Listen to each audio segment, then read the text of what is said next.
Sejujurnya sejak beberapa bulan lalu kita sudah tahu bahwa Prabowo akan memenangkan pemilihan. Bahkan kita tidak perlu melihat hasil survei untuk mengetahui itu. Berbagai aksi dan mobilisasi yang dilakukan oleh Jokowi sebagai presiden untuk memenangkan Prabowo adalah bukti yang cukup.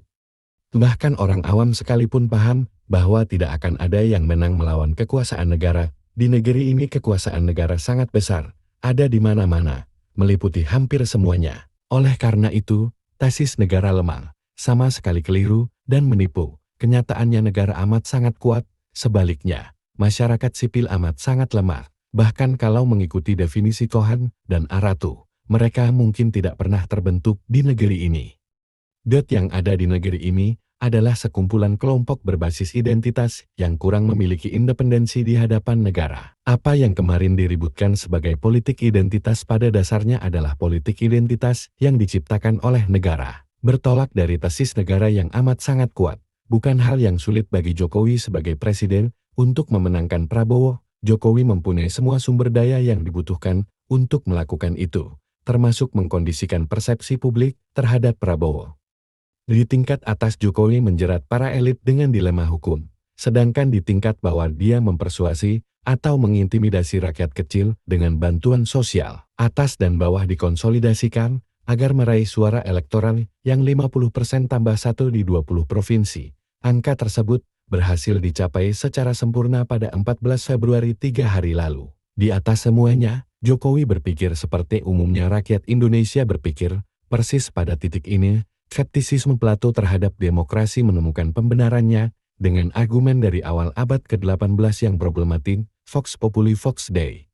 Jokowi sangat paham bahwa yang dibutuhkan oleh rakyat bukan pemerintahan oleh, dari, dan untuk rakyat sebagaimana dipikirkan oleh kelas menengah terdidik, melainkan kebaikan hati penguasa dalam imajinasi feodal. Faktanya, melihat komposisi demografis rakyat kita berdasarkan tingkat ekonomi dan pendidikan, negeri kita masih berada pada tahap feodal. Di negeri ini, demokrasi dan feodalisme berkelindan. Di negara yang seolah-olah demokratis, tetapi feodal posisi dan peran kelas menengah terdidik yang populer disebut kaum intelektual, tentu amat sangat lemah. Mereka adalah prekariat.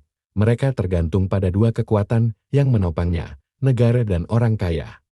Masalahnya dua kekuatan itu sekarang sama-sama berada dalam kendali Jokowi. Semuanya dikerahkan, sekali lagi, untuk memenangkan pasangan dua, Prabowo Gibran. Dengan demikian pula, pandangan yang mengatakan bahwa kaum intelektual adalah kaum yang sombong, sehingga suaranya tidak lagi didengar oleh rakyat adalah pandangan yang salah kaprah.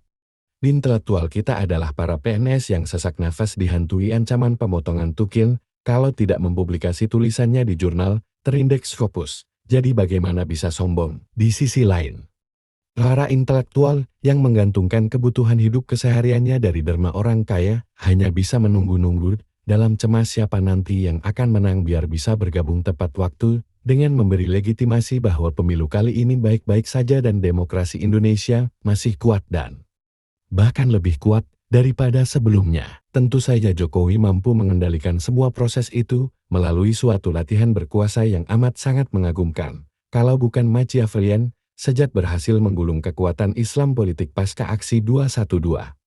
Jokowi secara otomatis adalah satu-satunya pemegang kekuasaan yang real di negeri ini, tidak ada lagi oposisi kemasyarakatan yang signifikan.